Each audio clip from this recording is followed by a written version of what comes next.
All right, welcome everybody to Tool Time Tuesday. We're going to get started in another minute, letting everyone log in. Thank you for joining us today. We see we have a few people already. That's awesome because we are a lot of the time looking for people in the summer. So I'm really happy for you to be joining us today. Oh, great, more people.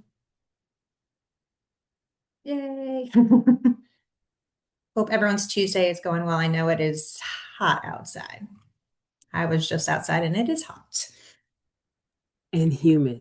It like and takes your humid. breath away. Yes, it's like a wall of humidity. Guess that's summer in North Carolina. All right. Well, I want to give Triahnna all the time that she needs. So I'm going to go ahead and get started. Hello, everyone. I'm Andrea Young, ECAC Communications Lead. And today we have with us Triahnna Miles, who is a ECAC parent educator. And she is going to be talking today about the IEP referral process, which is a very important process. And I am sure you all will learn a lot today. So Triahnna, I'm going to pass it right over to you. All right. Good morning, good morning, good morning. As she's already explained who I am, I will give you just a little bit more information. I'm starting to share my screen so that you all can see. And I guess we'll go ahead and get started. So, first and foremost, she's already introduced me and told you a little bit about me. Hi, I'm still here. So now I want to talk a little bit about who we are and what we do. We are a PTI and an F2F or Family Health Information Center. So as you can see on the screen, we participate and assist with several different things. So call us, email us, reach out. We're connected with several partners and multiple agencies that share a desire to improve outcomes for children with disabilities. As you can see, who our partners are short-term and long-term. And please feel free to take a screenshot, and we're going to go ahead and get started. I want you to see the objectives on the screen. This is going to be short and quick. So if you have questions, go ahead and feel free. You can put them in the chat, and some of them will be answered online, and some of them will probably answer privately. All righty. Who am I? She's already told you my name is Triahnna, but I want to talk to you a little bit more about my why real quick. So as you can see the picture on the left, all of these beautiful people in this picture is my husband, my son, daughter, and daughter-in-law, and of course, our beloved Sammy, who is no longer with us. And in the middle, this is Junior. He is my original why because he was diagnosed with autism, so he started my journey. Autism and ADHD, and then you'll see the young lady to the right is my daughter. We have dyslexia and ADHD and some emotional deficits due to trauma. So, what's an IEP? All right, so we know that it's an individualized education program, not planned, which a lot of people mistake. It's a document, it's legal, and it talks about specific instruction and services for the students, ages 3 to 21, according to IDEA. Of course, we pay attention to the birthday, right? So it's designed to meet unique needs, right? And to make sure that the child or student is being supported as they need. So when it comes down to the referral process, anyone, yes, absolutely anyone can refer. It just takes a request in writing to the principal of the school. Of course, if it's over the summer and your child is in a private or homeschool, we encourage you to write the EC department simply because it just makes it a little bit easier for them to get the process started as the teachers are out on summer break, and it's required to have a general ed and the EC teacher in an IEP meeting along with the LEA and the parent. So we want to make sure that all the four horsemen are able to participate. So there's this thing called Child Find, and it's an obligation that educational professionals have to seek, identify, and serve children with disabilities. So it's a commitment, and it's very important. So if you have a situation where you have concerns, there is an obligation to determine if this child or student requires or would benefit from, or their disabilities are having a negative impact or impeding their ability to access the curriculum. That's what the goal is, right? So now we're going to talk about how to go about doing this because data is important. As you can see this chart, right? when we talk about data, the first thing that pops into your head is probably a chart like one of these. However, we just want to make sure you understand that just because your child has a diagnosis, medical or academic, that does not guarantee an IEP for them. All data should be reviewed and discussed by the team. Additionally, data should reflect how or that the diagnosis impedes the child's ability to access the curriculum in a manner that levels the playing field for them and their non-disabled peers. So integral roles can be specialists who provide certain services like speech, OT, occupational therapy, PT, physical therapy, visual impairment support, maybe behavior support, social skills, etc. Right? Because we want to make sure that the child is receiving the right support. Now, what can be used as data? Disciplinary reports. You have behaviors at home because the child doesn't want to go to school or doesn't want to do their homework. Sometimes those behaviors are actually reflect of embarrassment or deficits, or the fact that they don't understand and they're scared to ask for help, or when they've asked for help, they've been made to feel less than, right?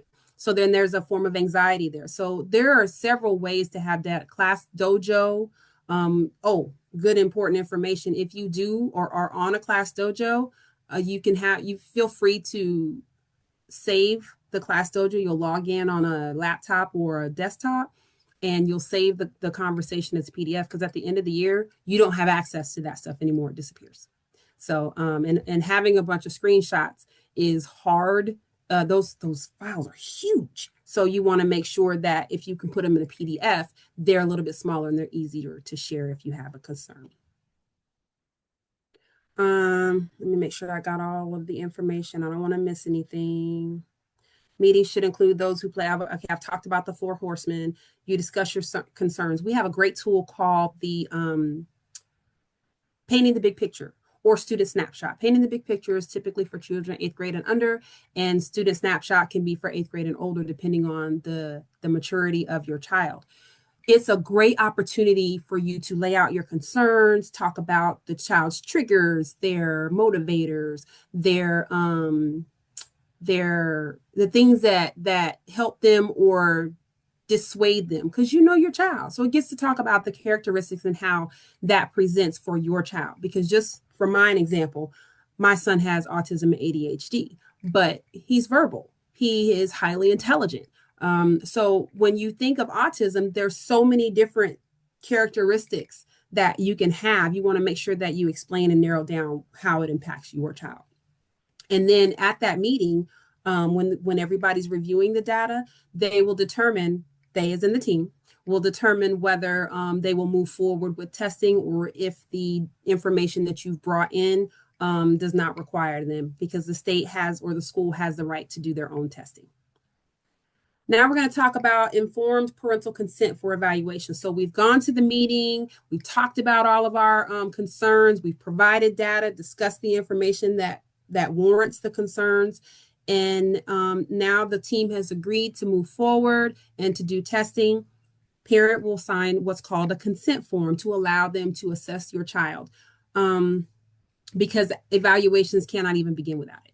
So it's important that these evaluations typically will include a psychology or a psychoeducational evaluation, behavior, if you're seeing some issues with behaviors, OT, if there are concerns about their grip or their ability to hold a pencil, PT, speech. Obviously, there's pragmatic language, there's expressive language, meaning the language that they're speaking out. Receptive language is the ability to process the information and follow through with a directive. And then, of course, observation, social history, etc. So if you don't sign, the evaluations do not happen when it comes to the consent form. And that only works in the state of North Carolina for the consent form. You'll verify on the evaluation sheet and prior written notice what assessments are being completed before you sign and or leave the meeting. You can also ask for them to read the prior written notice aloud. Step 4. Okay. So now we have, started the evaluation. It's been done by the professionals, and it includes all of these things as appropriate based on the category that's being chosen. Once this evaluation gets started, the school has a certain amount of time. So once you submit the referral initially, the school has 90 calendar days from the receipt of referral in the state of North Carolina. This is important. So you can go on a calendar and it's not Monday through Friday, it's literally whole days. So if you sent your referral on the 5th of July, July has what, 30 days? 31 days? 31 days. So that means from the 5th to the 31st is 26 days. So that's the 26-day mark. And then you continue to count until you get to 90. And you'll find your 90 days. Okay. So just be mindful of that. Step 5, eligibility determination meeting. So we've had all the assessments, right? And they send you a formal invitation on an ECAC letterhead. That's what you should be receiving for as an invitation. Google Invites are not formal invitations. So you have the right to a formal invitation. And this is where you're going to discuss the evaluation results. Now, you as a parent, you can request that the reports be sent to you prior to the meeting in order for you to review them. And if you tell most often team members, if you tell them you want to maximize the time, they'll get that stuff into you as soon as possible, because nobody wants to be sitting in a meeting, including parents, for 2 to 3 hours, right? So why not do as much work as possible prior so that you can have a more effective and efficient meeting? I typically tell parents if the meeting's on the 5th, then you should, ask that you have the reports no later than the 1st, so that you have that time to review them, or contact us and we'll review them with you. But don't tell you that. That's our little secret. So usually about 3 to 5 days prior to the meeting, allow time for review. There are eligibility worksheets on the NCDPI website that allow you to see the information. So if your child is being evaluated for autism, there's an eligibility worksheet on NCDPI's website. You can Google NCDPI, the plus sign, and then autism eligibility worksheet. And that way they'll pull up the worksheet and then you can see exactly what it is or what they're looking for or testing for. And that helps you prepare for the meeting as well. Once you get to the eligibility determination meeting, they can request a copy of the reports, and determine at that meeting if the student meets the criteria for the disability category that you are having them tested in. And if the child does meet the criteria and the team decides to move forward and they have been found eligible, now we have step 6. It is developing the IEP. Now, there are some meetings where this happens at the same time as the eligibility determination meeting. Sometimes it's separate. Sometimes the team will reconvene at a later time in order to develop the IEP, because that takes a lot of time. So it requires all parties involved to discuss and decide what is most appropriate to help the student access the curriculum in a manner that's supportive to them. Because remember, this is individualized, okay? And you have the right as a parent to invite whomever you'd like to come to the meeting and talk about their portion. Say you have an outside provider, they're welcome to come. Sometimes they can't come in person, but you can ask for a virtual link. At the end of the meeting, you will receive what's called the parent's right and procedural safeguards so that you know your rights. And you have the right to disagree with the findings. If you disagree with the findings and reports, you can request what's called an independent educational evaluation at the district's expense, also known as an IEE. If you still disagree, you may request mediation, a facilitated meeting, and or due process. So there is a process for dispute. And the procedural safeguards or parents' rights handbook should be offered at every meeting. If they offer it, I personally would encourage you to take it, because it could change at any time. Mind you, the newest version was 2016, so it hasn't been updated in quite some time. When my son graduated from high school, funny story, we had a bonfire because we had so many, because I would get them every time we had an addendum or an annual meeting. But I made sure that I accepted them when they offered. And if they did not offer, I would ask for it, because I wasn't leaving the meeting without that information. Okay. So if for some reason, whether it's initial, annual review, or addendum, if you, the parent, disagree with what is written on the IEP, I want you to understand that in the state of North Carolina, not signing it does not stop it from going into effect. It just looks like you weren't there. And so if you disagree with the findings, information, or services, you'll have to go through the dispute resolution process. If you choose not to go forward with services, that means all that work that has been done is stopped and your child will not receive services. And then if you change your mind and try to re-implement an IEP, the referral process starts all over again. So I want you to be mindful if you disagree what your rights are, okay? And this is why it's so important to partner with the child's team, right? So you keep your records organized and the communication open. Consider an agenda and a list of your concerns written in a concise manner. So I mentioned earlier the painting the big picture or the student snapshot. Those are great resources. You get to write down all of your concerns, and that way it helps you prepare for the meeting and you're on track. You get in those meetings sometimes and the stress level is high and your neurons aren't firing. And this is experience talk. At least that's the way I felt. I would go to these meetings, I would be so nervous and I'd be so upset. Just immediately my stress level is up. By the time I left, there was always, I should have said, oh, I meant to ask about, because I didn't write it down. I didn't know how to adequately prepare. So I'm telling you, that's a great tool to use as an agenda. Write your questions down. You can even choose to send your questions before the meeting. That's good stuff as well. And that way they can sometimes answer them before the meeting or they can answer them in the meeting. Okay. Most meetings are scheduled for a certain window of time.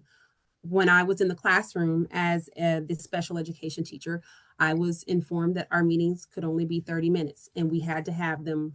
So I had to be very prepared for that 30-minute window. And there were some parents that needed more than 30 minutes. So, and I was respectful of that because, who has a meeting in 30 minutes? Shh, don't tell anybody. Okay, so we're going to verify with your EC teacher to find out what that duration is. So if they have a certain time, a window of time set, that's a good question to ask prior to the meeting so you know what window you're working within. If you don't feel like you can work within 30 minutes, ask for 45, ask for an hour. Communicate, okay? All right. So as a federally funded organization, we have to prove what we're doing and what we said we would do. So I ask that you please complete this survey so they can know what and how we're doing. And I need to know how I'm doing. So this survey gives me great feedback to make sure that I'm on point. And now, thank you so much for posting that. So we are going to do that. While you are doing that, I am going to put up questions. Does anybody have them? Let's check the chat. Yeah, I think we just got one. Got one. Woohoo! If you haven't completed the survey, you can't ask a question. Just kidding. What's the question? I can go ahead and read it for you. So okay. Naomi says, I've had a parent who disagreed with their child's IEP initial findings and contacted them through email, but was informed that their findings were correct and intellectual was not a finding, but speech. The parent said she would keep the initial IEP, but I informed her that she could ask for a hearing if she still wasn't satisfied once the school year began.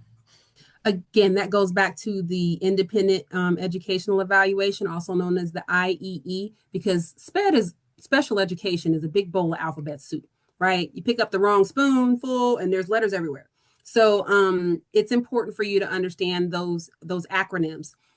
The parent has a right, if they disagree with the findings of the report or the IEP or the category, whatever the case may be, to request an IEE. That would be the first step. And that way, and how that works is it varies depending on the district. So a school can give you a list of providers that they're willing to pay for to do the assessments. Or you can provide them a list of providers based on your insurance or whatnot, if you like, of providers that you trust, and they can do it. However, the school will only pay a certain amount. You are more than welcome to ask what that amount is so that when you contact or when you provide that information, the school can tell you, okay, we'll pay this amount. Anything over that comes out of your pocket. Was that good, Naomi? You good to go? We can move on. I have another question. I'm trying to do an IEP for my homeschool student. Mhm. For a grant, how do I do that since we homeschool? Same process. You just write a letter to I would encourage you with it being over the summer that you find out who your EC director is and you contact your EC department and ask them, submit a referral with data, like your concerns, because as a homeschool parent, you're the principal, you're the teacher, the general ed teacher, the special ed teacher, you're all of it. So all of the information that they would provide, it's your responsibility to provide. So something one way to do that is you can start writing down what modifications that you've done. So if when you're providing the lesson to the student, if you have changed the lexicon level, if they have to read at a lower level, you would show the comparison of the grade that they're in academically compared to the grade level that they're reading at. And that shows data, how long you've been doing that. If you let them read for 5 minutes and take a break, any accommodations or modifications that you're doing, document them. And so you can see the frequency, how many times you do it, and the duration, how long you've been doing it. And that's data that helps you provide proof of what's working for your child with the concerns that you have. Another thing is work samples. So overall grades, yeah, they're great, but they don't always adequately reflect the deficit, the academic struggle that the student has. When you have an assignment, you can actually look at what the student did or did not do, or what they did incorrectly on the actual assignments. And when you see a pattern with those assignments, that helps you better narrow down where the deficit is or what the student is missing. Teachers typically do this when they're doing interventions anyway. It's called RTI, or response intervention, so they can see what they're doing is working.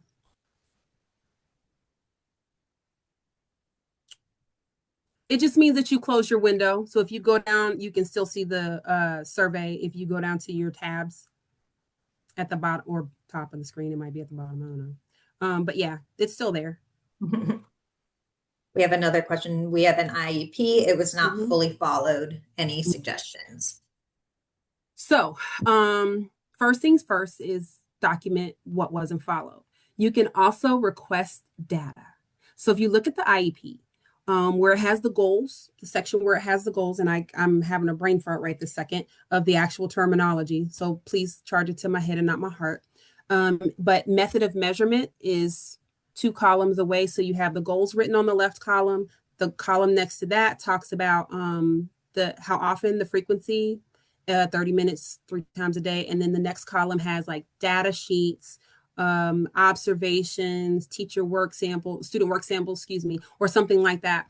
So those things that are listed in that column, you have every right to request copies of. Please understand that the lack of data is also data too. So if for some reason no one's able to provide that data, it looks like they didn't do it. Does that make sense? If they are able to provide that data and you get a copy, it should reflect how your child or what was being done in reference to working with your child on their goals. And if you find that that data supports your concerns, that is when you would reach out to the EC. It's nice to go up the chain. So if you're in a public school, the EC teacher has a EC instructional coach or somebody that's above them. And if you're not getting any, if you're not getting anywhere with at that level, that's when you go up to the county level and you reach out to the EC director. And we have another question in the All Q&A. right. I work with preschool teachers and parents. Any considerations or thoughts about transitioning into kindergarten from private childcare Head Start? Parents are beginning this journey of learning IEPs, what to look out for. So same process that I've mentioned. Just keep in mind, it should start, or people should be talking about it 3 to 6 months. It's good to start at 6 months from them transitioning, but that 3-month mark is when things need to start happening. So you would reach out to the school that they would be transferring to, let them know what's going on, provide the documentation from the old or current preschool, and then they can start the process of transition and having a meeting so that you can get the support that the child needs for kindergarten. Yay! Miss Miller found the survey. Whoop, whoop. Good job, girl. I am looking for any other questions. I don't think there are any. If anyone else has any questions, feel free to Um, add those. I see a post from Miss Lynch at Oh, NCDPI. Yes. yes. So if that is not successful, parents can contact the Office of the OEC office. Exceptional And children. thank you. I just was having a break. I know what that is. The Office of Exceptional Children. She is the parent liaison. She's laughing at me. She's the parent liaison. And let me tell you something. She's great, y'all. She's a really good listener, and I often recommend people to her because she is at the NCDPI state level. So if you can't get anywhere at your own level, that's the next step. And she can definitely help you with dispute resolution and facilitated meetings and getting that started. What is the best way to address someone that you think isn't giving a student all of their instructional support for their IEP? Same information that I provided, data. IEPs are data driven.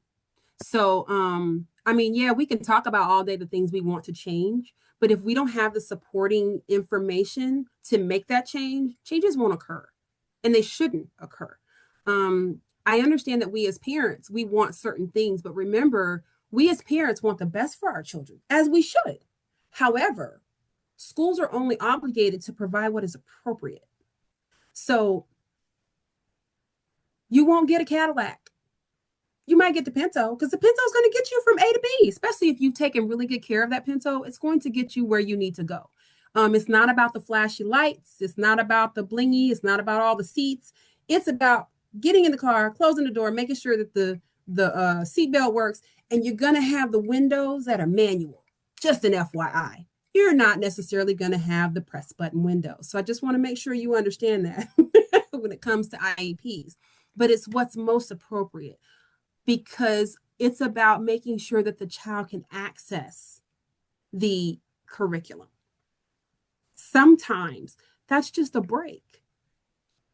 It doesn't mean that anything needs to change other than the child getting a little bit of extra time on an assignment. Maybe the child needs to be separated when testing. I'm an adult with ADHD, so I'm all over the place, right? However, I had to learn in my adult life because no one supported me throughout my matriculation that I have test anxiety.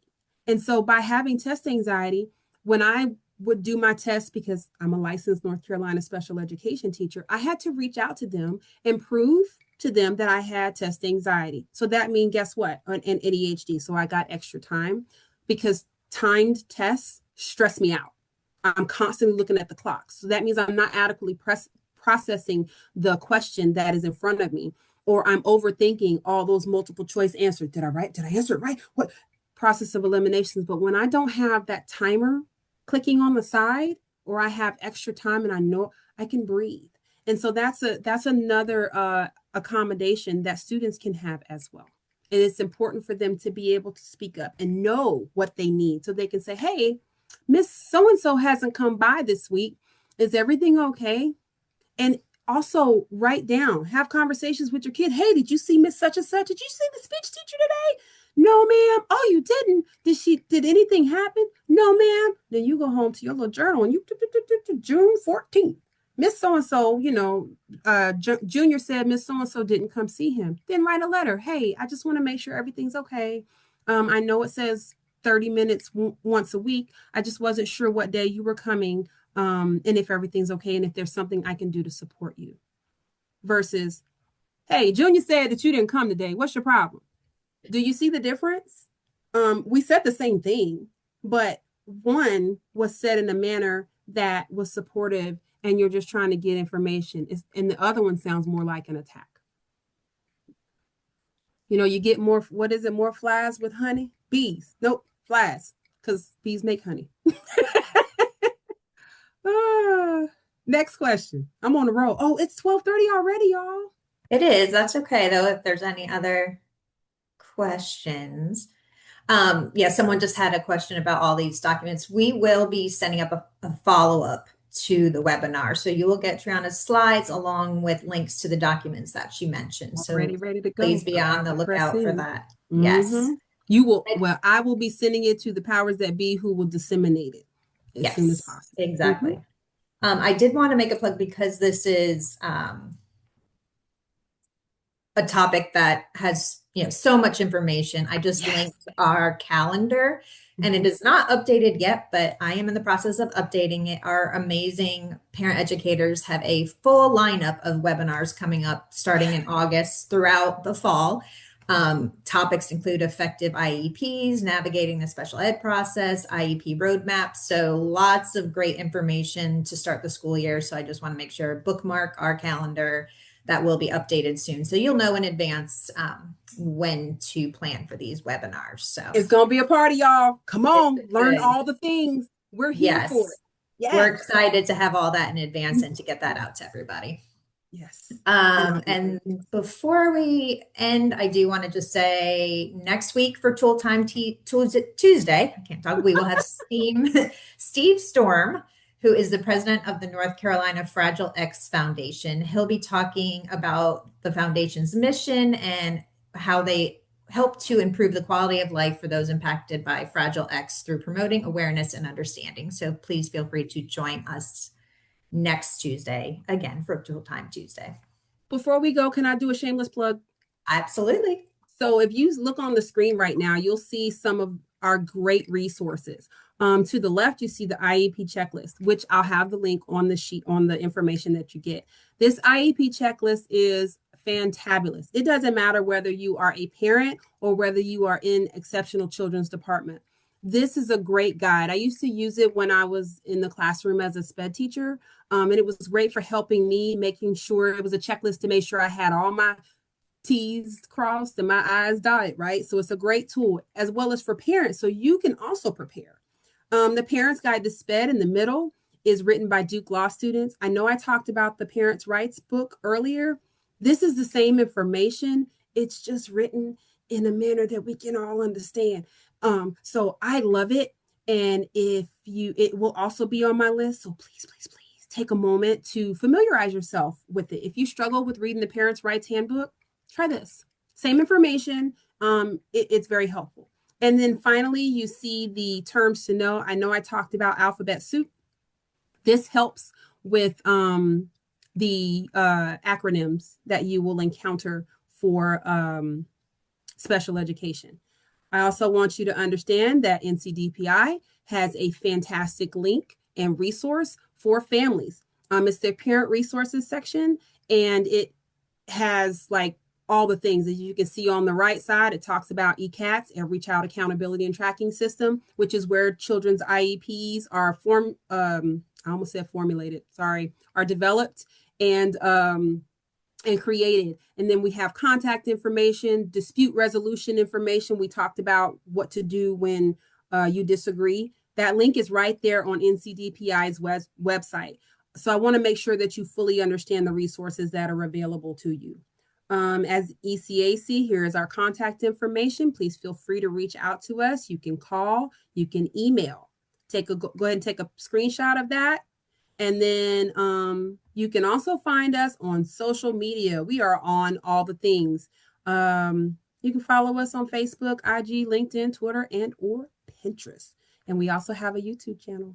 It has great videos. So this will probably eventually be on our YouTube channel. And if it's not, we have other videos. So just know there are a lot of resources out there for you. Yeah, and I did put a link in there to our page of resources. If you've been to our website before, it may have been a little harder to find all of our resources. You can always search for your documents in our search bar, but now we have it by category. So please check that out. Yeah, please check that out. So if you're looking for IEP information, there's a link to IEP and that'll bring up all of our information. So hopefully, we did that for you all so that you'll be able to find our information a lot easier. So definitely And somebody mentioned transition from pre-K to kindergarten. There's transition information on there as well. And it says transition. Mm-hmm. So there are so many resources. If you can think of it, or if it's related to special education, exceptional children, there's least restrictive environment information, extended content, choosing a course of I mean, there's all the things that are related. There's something that is related to whatever you're dealing with. Yeah. All right, I'm All gonna stop right. sharing. Everybody should have taken a picture of this. Thank you, Triahnna, and thank you everyone for joining us today. Hope to see you for other tool times and enjoy the rest of your day. Bye.